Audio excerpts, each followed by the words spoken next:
গণভোটে জনগণের রায় প্রতিফলিত হয়েছে। 70% মানুষ গণভোটে হ্যাঁর পক্ষে ভোট দিয়েছে। বিএনপি নিজেও এই নির্বাচনে গণভোটে অংশগ্রহণ করেছে। বিএনপির দলীয় প্রধান গণভোটের পক্ষে প্রচারণার জন্য গণভোটের পক্ষে অবস্থান নিয়েছেন।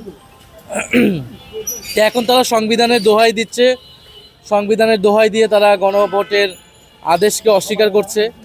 কিন্তু আমরা সাম্প্রতিক সময় কিন্তু দেখেছি, এই যে স্বাধীনতার ঘোষক, এই ঘোষক নিয়ে কিন্তু একজন ইউএনওর বিতর্কের মুখে পড়লেন, যেখানে আমাদের সংবিধান অনুযায়ী স্বাধীনতার ঘোষক শেখ মুজিবুর রহমানকে বলা আছেন, জিয়াউর রহমানকে সংবিধান অনুযায়ী কেউ স্বাধীনতার ঘোষক বলতে পারে না।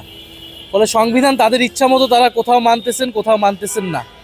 এই দ্বিচারিতা জনগণের সামনে অলরেডি উন্মোচিত হয়েছে। ফলে আমাদের আহ্বান থাকবে যে অতি দ্রুত তার সাথে গণভোটের গণরায়কে মেনে নিয়ে সংবিধান সংস্কার পরিষদ তৈরি করা, সেখানে সকল সংস্কারগুলো বাস্তবায়ন করা। এর যদি কোনো ব্যত্যয় ঘটে এবং তারা যদি এই ধরনের সাংবিধানিক দোহাই দেয়, এটা জনগণের কাছে বিশ্বাসযোগ্য হবে না।